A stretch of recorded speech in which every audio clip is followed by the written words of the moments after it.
Hello everyone, in this session we are going to discuss new topic in C programming language, that is function. So let's discuss what is function in C programming language.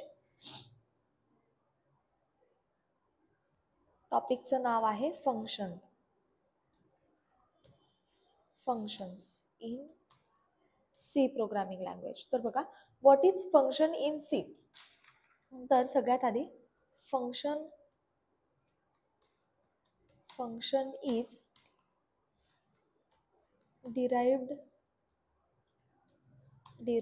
data type in C. ठीक आहे, function is derived data type in C programming language. तर बघा, what is function. Function म्हणजे काय. Function हा एक derived data type आहे असं आपण फर्स्ट पॉइंट मध्ये सांगितलं. Next, function is block of code which gets executed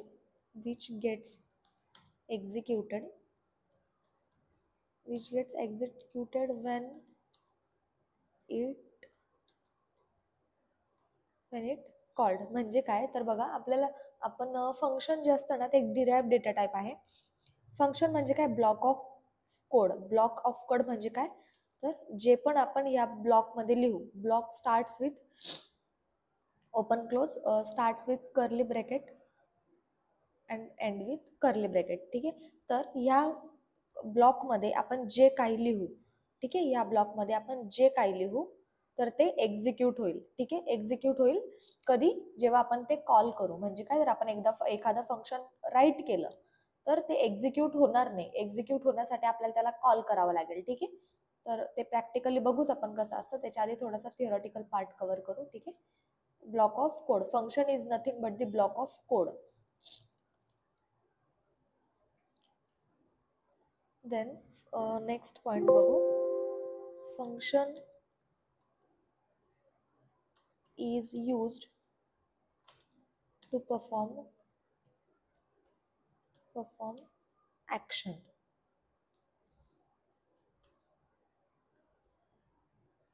function is use to perform actions किंवा आपण त्याला म्हणू task.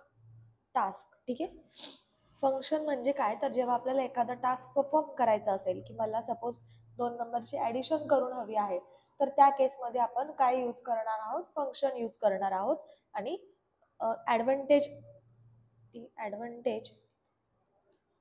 Advantage of function is रियुजेबिलिटी.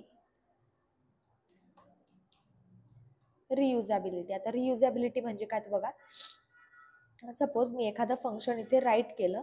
फंक्शनला नाव दिलं मी ॲडिशन नावाचं एक फंक्शन घेतलं. ठीक आहे, आणि आताच बोलल्याप्रमाणे आपल्याला फंक्शन राईट कशामध्ये करायचं आहे, कर्ली ब्रॅकेट्समध्ये. ठीक आहे, मला काय करायचं आहे, 2 नंबरची ॲडिशन करायची आहे आणि ते 2 नंबर आहे ए आणि बी. ठीक आहे, हे 2 नंबर आहे आणि मला जर ॲडिशन करायचे असेल ए प्लस बी. ठीक आहे, तर रियुजेबिलिटी म्हणजे काय, तर जेव्हा जेव्हा मला 2 नंबरची ॲडिशन हवी असेल तर मी काय करेल, फक्त या फंक्शनला कॉल करेल. लिहिणार मी एकदाच आहे, पण जेव्हा जेव्हा मला त्या फंक्शनची गरज पडेल तर तेव्हा तेव्हा मी ते फक्त कॉल करणार आहे, ना की प्रत्येक वेळेस मी 2 नंबरची ॲडिशन करत बसणार आहे. ठीक आहे, तर ह्या गोष्टीला म्हणतात रियुजेबिलिटी. देन फंक्शनचे बघितलं तर त्याचे 2 टाइप्स पडतात. आता फंक्शनचे 2 टाइप्स म्हणजे काय, तर बघा, सपोज जर मला एखादं फंक्शन माझ्या मनाने लिहायचं असेल, जसं की आहे ॲडिशन फंक्शन. ह्या फंक्शनला कसं लिहायचं, काय लिहायचं, हे कम्प्लिटली ॲज अ प्रोग्रामर म्हणून माझ्यावरती रिस्पॉन्सिबिलिटी आहे. पण जर सपोज मी एखादं असं फंक्शन यूज केलं, सपोज मी इथे लिहिलं प्रिंटएफ. आता हे जे फंक्शन आहे ते आहे बिल्ट इन फंक्शन किंवा त्यालाच म्हणतात लायब्ररी फंक्शन. आता हे जे फंक्शन आहे ते मी माझ्या मनाने तयार नाही केलेलं आहे. हे फंक्शन जे आहे ते मला लँग्वेजने दिलेलं आहे. ठीक आहे, तर हा त्या 2 गोष्टींमधला फरक आहे. तर आपण एक डायग्राम काढू आणि त्याच्यावरून व्यवस्थित एक्सप्लेन करता येईल मला पण. तर बघा, आपण फंक्शनचे काय काय पॉईंट्स बघितले आता. तर बघा, फंक्शन, पहिली गोष्ट म्हणजे फंक्शन हे एक डिराइव्ड डेटा टाइप आहे. Function is a block of code which gets executed when it is called. फक्त फंक्शन लिहून फायदा नसतो, तर आपण जेव्हा त्याला कॉल देऊ की बाबा आता तू एक्झिक्यूट हो, अशी जेव्हा आपण त्याला कमांड देऊ तर त्या केसमध्ये तेव्हा तो एक्झिक्यूट होईल, म्हणजे काय त्याच्यामधला टास्क परफॉर्म होईल. Then function is use to perform action. ठीक आहे, ऍक्शन म्हणजे काय, मला ऍडिशन करून हवी असेल, सबस्ट्रॅक्शन असेल, किंवा मला युजरकडनं काहीतरी इनपुट घेऊन ते प्रिंट करायचं असेल तर त्या केसमध्ये यूज होतो फंक्शनचा. म्हणजे आपल्याला फंक्शन यूज का करायचं आहे, तर रियुजेबिलिटी. रियुजेबिलिटी म्हणजे काय, तर एखादी टास्क परत परत राईट करण्यापेक्षा मी काय करेल की तो टास्क एकदाच राईट करेल, आणि जेव्हा जेव्हा मला त्याची गरज आहे, की मला आता वाटते की नाही मला आता हे काम परत परत लागतंय, तर मग मी ते परत परत कॉल करेल, ना की प्रत्येक वेळेस मी फंक्शन राईट करेल. ठीक आहे. देन आपण असं डिस्कस केलं की फंक्शनचे मेजरली 2 टाइप्स असतात, जे की असतात इनबिल्ट फंक्शन, त्यालाच म्हणतात library function, and then next is user defined function. ठीक आहे, तर एक डायग्राम आपण काढू, त्याच्याने क्लिअर होऊन जाईल की युजर डिफाईन्ड कोणते आणि बिल्ट इन फंक्शन्स कोणते. तर हे आहेत फंक्शन्सचे 2 टाईप, जे की आहेत लायब्ररी फंक्शन, त्यालाच म्हणतात बिल्ट इन फंक्शन्स, आणि next is user defined function. ठीक आहे, तर आधी आपण डिस्कस करू युजर डिफाईन्ड फंक्शन्स म्हणजे काय. बघा, as a programmer we can define our own functions based on the technical requirement. की म्हणजे कसं, आपल्याला जर एखादा फंक्शन किंवा एखादा टास्क परफॉर्म करायचा आहे, तर आपण ॲज अ युजर म्हणून एक फंक्शन राईट करू शकतो. मग ते फंक्शन जे असणार आहे ते युजर डिफाईन्ड फंक्शन असणार आहे. युजर डिफाईन्ड फंक्शन म्हणजे काय, तर त्या फंक्शन्सचे जे पॅरामीटर आहेत, आता फंक्शनचे पॅरामीटर्स म्हणजे काय, फंक्शनचे पॅरामीटर्स म्हणजे काय, रिटर्न टाईप म्हणजे काय, फंक्शनचं नेम म्हणजे काय, ह्या गोष्टी आपण डिस्कस करूच. पण त्याआधी फक्त ऐकून ठेवा की युजर डिफाईन्ड फंक्शन म्हणजे एक असं फंक्शन जे की युजरने त्याच्या रिक्वायरमेंटनुसार बनवलेलं फंक्शन, जे की असतं युजर डिफाईन्ड फंक्शन. मग त्याचा रिटर्न टाईप युजरवरती डिपेंड असतो की त्याला काय हवं आहे, किंवा फंक्शनचं नाव जे आहे तर ते युजर देऊ शकतो, एक्सेट्रा. या गोष्टी युजर डिफाईन्ड फंक्शनमध्ये येतात. आणि लायब्ररी फंक्शन्समध्ये कसं असतं की जे फंक्शन आपल्याला लँग्वेजने दिलेलं आहे, लँग्वेजने दिलेलं म्हणजे काय, तर ते प्रोग्रामॅटिकली ऑलरेडी डिफाईन केलेलं जे फंक्शन आहे, तर त्याला आपण म्हणतो बिल्ट इन फंक्शन किंवा लायब्ररी फंक्शन. ठीक आहे, तर त्याचा जो सिंटॅक्स आहे तर तो ऑलरेडी प्री डिफाईन्ड असतो, किंवा त्याचे जे पॅरामीटर्स आहे, त्याची लिहिण्याची जी पद्धत आहे तर ती फिक्स्ड असते. काही स्मॉल केसमध्ये असते किंवा काही अप्पर केसमध्ये असते. तर हे जे असतं ते लायब्ररी फंक्शन असतं. तर लायब्ररी फंक्शनचे खूप सारे टाईप्स आहेत, जसं की प्रिंटएफ हे लायब्ररी फंक्शन आहे, स्कॅनएफ, प्रिंट एल किंवा मेन फंक्शन. तर हे जे फंक्शन्स आहे तर ते आपण डिफाईन केले नाहीये, ते लँग्वेजच्या क्रिएटरने ऑलरेडी डिफाईन करून ठेवले, आपण ते फक्त ॲज अ रेडीमेड म्हणून यूज करतो. ठीक आहे, तर लायब्ररी फंक्शन म्हणजे रेडीमेड भेटलेले फंक्शन्स, आणि युजर डिफाईन्ड फंक्शन्स म्हणजे युजरने डिफाईन केलेले फंक्शन, की त्याचं नाव काय आहे तर ते युजर ठरवणार आहे. ठीक आहे, तर असे 2 टाईप्सचे फंक्शन्स असतात. तर बघा, as a programmer we can define our own function based on our requirement. आपल्या रिक्वायरमेंटनुसार आपण जर एखादं फंक्शन डिफाईन करत असू किंवा राईट करत असू तर ते असतं युजर डिफाईन्ड फंक्शन. ठीक आहे, तर मग आता आपण डिस्कस करू की व्हेरिएबल नाही, फंक्शनचा रिटर्न टाईप म्हणजे काय, फंक्शनचे पॅरामीटर्स म्हणजे काय, फंक्शनचं नेम म्हणजे काय. ठीक आहे, तर या टर्म्स आपण डिस्कस करू. काय काय टर्म्स बोलले मी आधी एकदा आपण लिहून घेऊ. कोणती टर्म बोलले मी, पहिली टर्म असते return type, RETURN, return, return type, फंक्शनचा रिटर्न टाईप. नेक्स्ट इज फंक्शनचं नेम, आणि लास्ट वन इज फंक्शनचे पॅरामीटर्स. ठीक आहे, तर आपण कोणतं पण फंक्शन जेव्हा राईट करायला घेतो तर तिथे ह्या 3 गोष्टी येतात. कोणत्या कोणत्या, पहिलं तर रिटर्न टाईप, की तो फंक्शन काय रिटर्न करतो आहे. नेक्स्ट इज फंक्शनचं नाव काय आहे, आणि थर्ड वन इज फंक्शनचे पॅरामीटर्स काय आहे. आता हे जे 3 गोष्टी आहेत त्या युजर डिफाईन्ड फंक्शन आणि लायब्ररी फंक्शन या दोघांसाठी पण त्या ॲप्लिकेबल आहेत. ठीक आहे, फक्त फंक्शनचं जे नेम आहे in case of user defined, ते युजर डिफाईन करतो, मग ते काही पण असू शकते. ठीक आहे, पण जेव्हा आपण लायब्ररी फंक्शन यूज करतो जे की ते बिल्ट इन आहे ऑलरेडी लँग्वेजमध्ये, तर ते नेम ऑफ फंक्शन आहे तर ते आपण चेंज नाही करू शकत. ठीक आहे, तर त्याला आपण म्हणतो फंक्शनचं नेम आणि फंक्शनचे पॅरामीटर. जर डिस्कस करू आपण प्रोग्रामॅटिकली की काय असतं एक्झॅक्ट. त्याच्यासाठी आपण जाऊ कोडवरती, code block.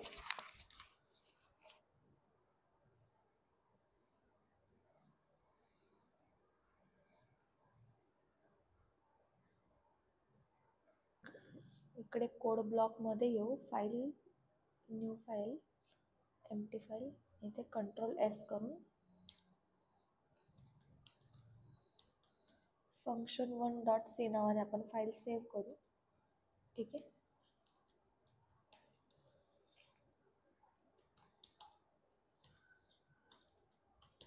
int main return 0. ठीक आहे. हा झाला आपला बॉयलर प्लेट कोड.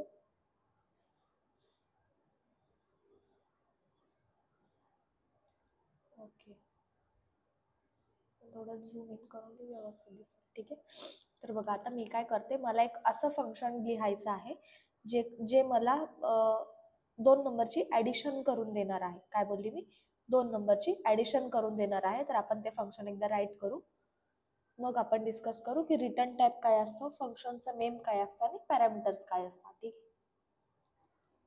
तर मी इकडे एक 2 नंबर्स घेऊ आपण. ठीक आहे. 2 नंबर्स घेऊ. Suppose int a is equal to 10 घेऊ आणि int b is equal to 11 घेऊ. ठीक आहे. मी ह्या 2 व्हॅल्यूज घेतल्या आणि इथे मी एक फंक्शन लिहिते. आता बघा फंक्शन लिहिते म्हणजे काय करते आहे, इंट मला काय परफॉर्म करायचं आहे, ॲडिशन. ठीक आहे. इंट ॲडिशन,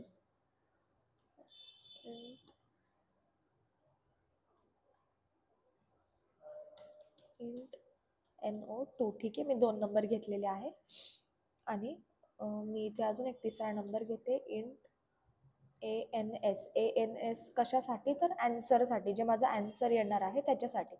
मग ANS is equal to NO1 म्हणजे काय, तर पहिला नंबर प्लस दुसरा नंबर आणि रिटर्न करून देऊ, रिटर्न ANS. ठीक आहे. नंतरून ठीक आहे, मी हे फंक्शन लिहिलेलं आहे. बघा आपण काय केलं, फंक्शन घेतलं, त्याच्यामध्ये 2 नंबर्स दिले. ठीक आहे. हे 2 नंबर्स दिले. कोणता नंबर दिला, हा एक नंबर दिला आणि हा एक नंबर दिला. पण हे फंक्शन एक्झिक्यूट होणारच नाही का, कारण की मी त्याला अजून कॉल दिलेला नाहीये. ठीक आहे. इन्स्टेड ऑफ इथं डायरेक्टली आपण ना 2 नंबर पास करू. एक सेकंड, इथे डिरेक्टली नंबर पास करू शकतोय आपण. ओके, आपण ना इथे डिरेक्टली नंबर पास करू. ते व्हेरिएबलच्या नेममुळे ना थोडं कन्फ्युजन वाढत आहे. ठीक आहे. तर मी असं करते आणि इथे मी परफॉर्म करते ॲडिशन 10 प्लस 11 आणि रिटर्न करते आहे ॲन्सर. बघा मी काय केलं, एक फंक्शन घेतलं. बघा हे जे ब्लॉक ऑफ कोड आपल्याला दिसतोय, हे एक फंक्शन आहे आणि हे एक फंक्शन आहे. बघा म्हणजे आता टोटल आपल्या कोडमध्ये किती फंक्शन्स आहेत, तर 2 फंक्शन असे आहे. कोणतं, हे एक आणि हे एक. ठीक आहे. तर ह्या फंक्शनची कर्ली ब्रॅकेट इथे चालू होते आणि इथे बंद होते आणि ह्या फंक्शनची इथे चालू होते आणि ती इथे बंद होते. ठीक आहे. तर असे आपल्याकडे 2 फंक्शन्स आहेत. ठीक आहे. तर आता बघा मी हे फंक्शन राईट केलं. मी कोणाबद्दल बोलते आहे, ॲडिशन फंक्शन. मी इथे राईट केलं, त्याला मी 2 नंबर दिले आणि मी त्याला काय सांगितलं, 2 नंबरची मला ॲडिशन करून दे. ठीक आहे. तर बघू आता रन होतंय का. रन होतच नाहीये का, कारण की बघा आपलं इथे काय डिस्कशन झालेलं आहे. ओके, मी ते रफ केलं का, हरकत नाही. आपलं डिस्कशन असं झालेलं आहे की function get call only when we can call it. म्हणजे काय, तर जेव्हा आपण एखाद्या फंक्शनला कॉल करतो म्हणजे काय, की त्याला सांगतो की बाबा आता तू एक्झिक्यूट हो, तर तेव्हाच ते फंक्शन एक्झिक्यूट होतं आणि आपण त्याला अजून सांगितलंच नाहीये की तू एक्झिक्यूट हो. फक्त मेन फंक्शन जे आहे ते आधी ऑटोमॅटिकली कॉल होतं. ठीक आहे. हे फंक्शन जे आहे मेन, हे पण एक बिल्ट इन फंक्शन आहे जे की प्रत्येक कोडमध्ये प्रेझेंट असतं सीच्या, आणि ते आहे एंट्री पॉईंट फंक्शन. तर हे फंक्शन जे आहे ते आपल्याला मॅन्युअली कॉल नाही करायला लागत. जेव्हा आपलं कंपायलेशन किंवा रनिंगची प्रोसेस स्टार्ट होते तर सगळ्यात पहिले मेन फंक्शन कॉल होतं, जे की आपण मॅन्युअली करत नाही. पण आपण दुसरं कोणतं पण फंक्शन जर राईट करत असू अदर दॅन मेन, तर ते आपल्याला कॉल करायला लागतं. ठीक आहे, मग आता आपण या फंक्शनला कॉल करू ॲडिशनला. तर बघा कॉल करायची पद्धत काय आहे. Int i rate. I rate म्हणजे काय, तर रिटर्न आलेली व्हॅल्यू. ठीक आहे, i rate is equal to ADDITION addition, आणि मी त्याला हे दोन नंबर दिले 10 आणि 11, आणि त्यांनी ह्या दोन व्हेरिएबल्समध्ये घेतले. इंट ए, आपण दुसरे नाव देऊ इंट NO1 इंट NO2. ठीक आहे, आणि इथे मी काय केलं, NO1 आणि NO2 मध्ये व्हॅल्यूज टाकल्या, का NO1 प्लस NO2. ठीक आहे, आणि रिटर्न करताना मी काय केलं, रिटर्न करताना मी आन्सर रिटर्न केलं, आणि आन्सर जे येणार होतं ते काहीतरी नंबरच्या फॉर्ममध्ये येणार आहे. ठीक आहे, नंबरच्या फॉर्ममध्ये येणारे म्हणजेच काय, तर ते इंट असणार आहे, in the form of integer असणार आहे, आणि त्याचमुळे मी बघा इथे शब्द यूज केला आहे इंट. ठीक आहे, मग आता मी कोड इथे कॉपी करते, Ctrl+C करू, कोड कॉपी करू,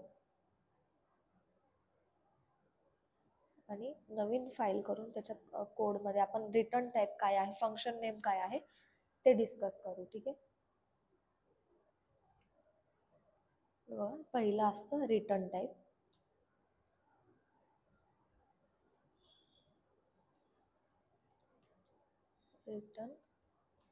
return type, next is function name, आणि लास्ट इज पॅरामीटर्स. ठीक आहे, मी कॉपी केलेला कोड इथं पेस्ट करते. ओके, जो कोड मी तिकडे लिहिला होता तो मी फक्त इथे कॉपी करून पेस्ट केलेला आहे.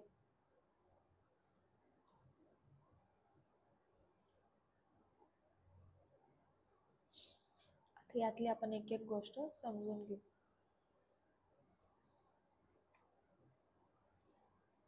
काय आहे एक्झॅक्ट रिटर्न टाईप म्हणजे काय आहे, फंक्शनचं नेम म्हणजे काय आहे.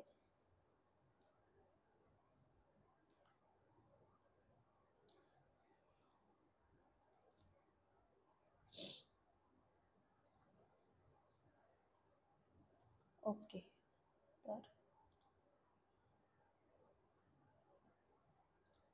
आणि 3. ठीक आहे, 3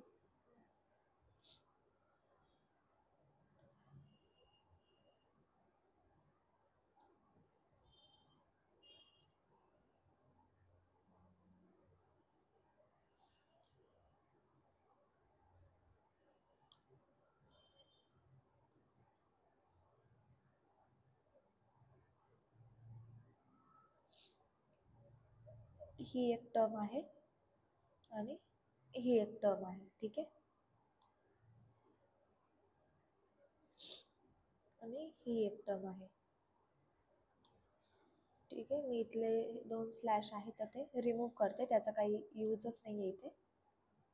ओके, तर बघा इथे आपण कोणत्या 3 गोष्टी डिस्कस करतो आहे, return type of function, name of function आणि पॅरामीटर्स ऑफ फंक्शन. ठीक आहे, तर पहिलं म्हणजे आहे रिटर्न टाईप ऑफ फंक्शन. ठीक आहे, तर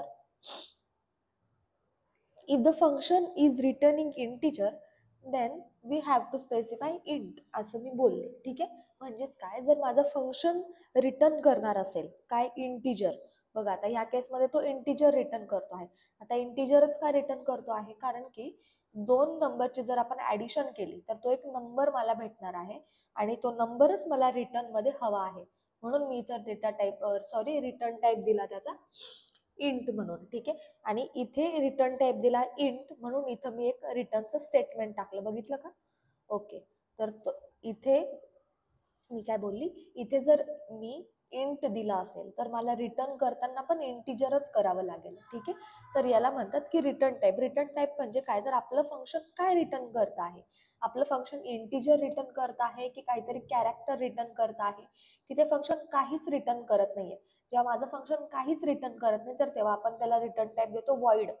काय बोलली मी, की जेव्हा आपलं फंक्शन काहीच रिटर्न करत नाही. आता माझं फंक्शन इथे रिटर्न काय करत आहे, एक इंटिजर देत आहे, 2 नंबरची ॲडिशन करून मला त्याची ॲडिशन रिटर्न मध्ये देत आहे, म्हणून मी ते इंट लिहिला. पण जर सपोज माझं फंक्शन मला काहीच रिटर्न करणार नसेल काहीच रिटर्न करणार नाही. म्हणजे काय, सपोज मी एखादा असं फंक्शन लिहिलं की जे फक्त मला गुड मॉर्निंग एवढा मेसेज देणार आहे, ठीक आहे, गुड मॉर्निंग हा मेसेज फक्त मला देणार आहे प्रिंट करून, तर त्या केसमध्ये ते फंक्शन मला काहीच रिटर्न करत नाहीये, तर त्या केसमध्ये त्याचा रिटर्न टाईप असणार आहे वॉइड. वॉइड रिटर्न टाईप त्याचा असणार आहे, ठीक आहे. If the function is not going to return anything then we have to specify void. Void हा एक कीवर्ड आहे, ठीक आहे. Then next is function name. फंक्शनचं नेम बघा, हे जे आहे ना ॲडिशन, तर ते आहे फंक्शनचं नेम. As it is the user defined function, म्हणजे आता मी जे लिहिलंय ना आता हा कोड, तर ते युजर डिफाईन्ड फंक्शन आहे. As it is the user defined function we can specify any name to the function which is relevant to the function. म्हणजे काय, तर मी ॲज अ युजर म्हणून मी युजर डिफाईन्ड फंक्शन जर राईट करते आहे माझ्या रिक्वायरमेंटसाठी, तर मी त्याला काही पण नाव देऊ शकते, ठीक आहे. एक रिलेव्हंट असं नाव मी त्याला देऊ शकते, पण तिथे कंडिशन अशी असते की तुम्ही त्याला स्पेस नाही देऊ शकत. स्पेस नाही देऊ शकत म्हणजे काय, ओके इथे बघू आपण. स्पेस नाही देऊ शकत म्हणजे काय, सपोज मी जर एखादं फंक्शन राईट करते आहे, ओके, तर फंक्शनचं नाव मी इथं देऊ शकते ॲडिशन देऊ शकते, ॲडिशन, आणि इथे 1 2 ABC अशा फॉर्मॅटमध्ये मी फंक्शनचं नाव नाही देऊ शकत आहे, ठीक आहे. जर मला हे नाव द्यायचं असेल तर मला इथे एक अंडरस्कोर द्यायला लागेल, अंडरस्कोर द्यायला लागेल, ठीक आहे. जेव्हा आपण एखादं फंक्शनचं नेम राईट करत असतो तर आपण त्याला एका सलग फॉर्मॅटमध्ये राईट करतो, आपण त्याला स्पेस नाही देऊ शकत, ठीक आहे. तर ही एक कंडिशन असते नेमचं फंक्शन देण्यासाठी in case of user defined function, ठीक आहे. Next is parameter of function. आता parameter of function is going to accept anything from the caller. काय बोलले मी, if function is going to accept anything from the caller we have to specify data type and variable in circular bracket. म्हणजे काय बघा, आता माझं जे function आहे बघा, हे जे फंक्शन आहे तर ते काहीतरी व्हॅल्यू घेत आहे कोणाकडून, हा कॉलर आहे बघा. हे जे आहे आपण इथून फंक्शनला कॉल केलेला आहे की बाबा आता तू एक्झिक्यूट हो. म्हणजे काय बघा, सिक्वेन्स आपण एकदा डिस्कस करू की माझा कोड इथे इथून ह्या लाईनपासून का, कारण की इथे मेन फंक्शन आहे. कोड स्टार्ट होतो जेव्हा रनिंगसाठी तर तो मेन फंक्शन पासून स्टार्ट होतो. नेक्स्ट तो इथे लाईन नंबर 13 ला येईल, एक इंटिजरसाठी मेमरी क्रिएट करेल ज्याच्यामध्ये 10 व्हॅल्यू इनिशियलाइज होईल. नेक्स्ट मेमरी मध्ये परत दुसरी व्हॅल्यू इनिशियलाइज होईल जिचं व्हॅल्यू असणार आहे 11 आणि नाव असणार आहे बी. आणि मेमरीमध्ये परत तिसरी पण एक मेमरी लोकेशन क्रिएट होणार आहे ज्याच्यामध्ये सध्या तरी काहीच व्हॅल्यू नाही, सध्या तरी त्याच्यामध्ये आपण टाकून देऊ 0, ठीक आहे, 0 व्हॅल्यू आहे. नंतरून कोड पुढच्या लाईनला येईल, लाईन नंबर 17 ला माझा कंट्रोल आला आणि इथे काय झालं की इथे मी माझ्या फंक्शनला दिला कॉल. बघा दिसलं का, ही लाईन आणि ही लाईन सेम दिसते आहे का, ठीक आहे. इथे पण 2 व्हॅल्यूज आहे आणि इथे पण 2 व्हॅल्यूज आहे. कोणत्या कोणत्या 2 व्हॅल्यूज आहे, NO1 आणि NO2, ठीक आहे. तर जेवढ्या व्हॅल्यूज मी इथून पास करते आहे, म्हणजे काय, जेवढ्या व्हॅल्यू मी देते आहे तर तेवढाच इथे घेणारा माणूस पाहिजे, ठीक आहे. इथे जर मी 2 व्हॅल्यू देते आहे तर घेणारा पण इथे 2 नंबर्स पाहिजे, 2 नंबर्स किंवा 2 व्हेरिएबल्स पाहिजे, ठीक आहे. तर माझं कंट्रोल इथे लाईन नंबर 3 ला आलं. म्हणजे कळलं का, खालून वरती कंट्रोल गेलाय आपल्या कोडचा, ठीक आहे. तर हे फंक्शन जे आहे ते इथे राईट केलं आणि याला 2 मी पॅरामीटर्स दिले. तर हे जे मी ब्रॅकेटमध्ये लिहिलेलं आहे सर्क्युलर ब्रॅकेटमध्ये, त्याला म्हणतो आपण पॅरामीटर्स. पॅरामीटर्स म्हणजे काय, तर जेव्हा एखादा कॉल करणारा जो फंक्शन आहे किंवा जी व्हेरिएबल आहे तो जेव्हा एखादी व्हॅल्यू पास करतो फंक्शनला, तर ते एक्सेप्ट करणारे पण 2 पॅरामीटर्स पाहिजे, 2 किंवा किती पण असू शकतात. तर ते जो एक्सेप्ट करतो त्याला म्हणतात फंक्शनचे पॅरामीटर्स, ठीक आहे. If the function is going if the function is not going to accept anything from the user then हे जे ब्रॅकेट आहे ते काय बोलतात एम्प्टी पण असू शकतात. असं नाहीये की प्रत्येक वेळी या ब्रॅकेटमध्ये काहीतरी असेलच आणि जर त्या ब्रॅकेटमध्ये काहीच नसेल तर ते असं दिसेल, ठीक आहे. पण मग इथून देणारा आहे पण इथे जर घेणाराच नसेल तर मग आपला कोड मात्र आपल्याला एरर देणार आहे, ठीक आहे. तर असं असतं फंक्शनचे पॅरामीटर्स. तर आपण कोणते कोणते 3 मुद्दे आता डिस्कस केले. पहिला असतं फंक्शनचा रिटर्न टाईप जो की हा असतो इंट जो आपण असा लिहिलाय तो असतो. नेक्स्ट इज फंक्शनचं नेम. आपल्या केसमध्ये ते ॲडिशन आहे, ते काही पण असू शकतं. ठीक आहे. आणि नेक्स्ट इज फंक्शनचे पॅरामीटर्स. फंक्शनचे पॅरामीटर्स म्हणजे काय, तर कॉल करताना जर सपोज एखादं फंक्शन आपण जेव्हा कॉल करतोय तेव्हा आपल्याला युजरने काहीतरी व्हॅल्यूज दिल्या, की माझा नेम घे, माझं फोन नंबर घे, माझं जेंडर काय आहे, माझा फोन नंबर काय आहे, माझे मार्क्स काय आहे. तर हे जर फंक्शन मला देत असेल तर माझ्या फंक्शनने ते एक्सेप्ट करायला पाहिजे. त्याच्यासाठी असतात पॅरामीटर्स. आता असं काही नाही की प्रत्येक फंक्शन काहीतरी पॅरामीटर्स घेईलच. काही काही फंक्शन्स असे पण असतात जे पॅरामीटर्स नाही घेत. तर बघा आपण एक अजून फंक्शन घेऊ जे ते पॅरामीटर घेतच नाही आपण. ठीक आहे. वॉइड डिस्प्ले नावाचं एक फंक्शन घेऊ, की हे फंक्शन आपल्याला फक्त डिस्प्ले करायचं आहे. आणि मी इथे लिहिते print F good morning. Good morning. ठीक आहे. आता हे जे फंक्शन आहे तर ते फक्त डिस्प्ले करायचं काम करत आहे, त्याचा रिटर्न टाईप काहीच नाही. मग काय करायचं बघा, याच्यामध्ये काही पॅरामीटर्स आहेत का, नाही. मग याला आपण कॉल कसं करायचं, आणि याला आपण असं कॉल करायचं, display. Display open close brackets. ठीक आहे. आता हे ब्रॅकेट्स एम्प्टी आहे. ठीक आहे. हे जे सर्क्युलर ब्रॅकेट्स आहे ते एम्प्टी आहे, म्हणजे देणारा काहीच देत नाहीये. मग घेणाऱ्याने पण ते कशातच घ्यायचे नाही. ठीक आहे. आता इथे देणारा होता, इथे देणारा होता म्हणून इथे घेणारा होता. ठीक आहे. तर हा त्यातला फरक आहे. ठीक आहे. आणि मग इथे जर आपल्याला काहीतरी रिटर्न व्हॅल्यू भेटणार आहे, ती काय आहे, 21. मग आपण ती 21 घेतली याच्यामध्ये, या व्हेरिएबलमध्ये. ठीक आहे. आणि इथे आपण प्रिंट करू काय, print F addition is %d I rate. ठीक आहे. माझी जी रिटर्न आलेली व्हॅल्यू आहे ती मी कोणत्या व्हेरिएबलमध्ये काढून घेतली, आय रेटमध्ये. ठीक आहे. कोड सेव्ह करू आणि रन करू.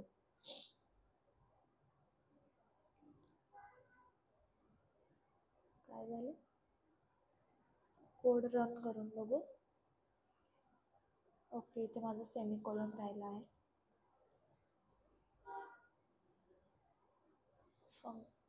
इथे रन करून बघू येत आहे का. ओके.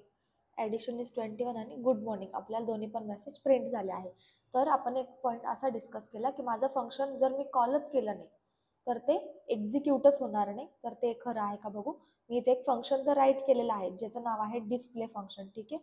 पण मी त्याला इथनं जर कॉलच दिला नाही तर ते एक्झिक्यूट होतं की नाही ते एकदा व्हेरीफाय करू आपण. ओके. तर इथे माझं फंक्शन जर मी कॉल केलं नाही तर ते इथे डिस्प्ले पण होणार नाही किंवा ते एक्झिक्यूटच होणार नाही. ठीक आहे. तर ते नाही झालं. ओके. तर एकदा आपण हे कमेंट करू, सेव्ह करू आणि इथे गुड मॉर्निंग आलं. ठीक आहे. तर असं असतं युजर डिफाईन्ड फंक्शन. आणि हे जे मी इथे प्रिंट एफ यूज केलेलं आहे ते आहे pre defined function. Pre defined function किंवा इनबिल्ट फंक्शन किंवा लायब्ररी फंक्शन.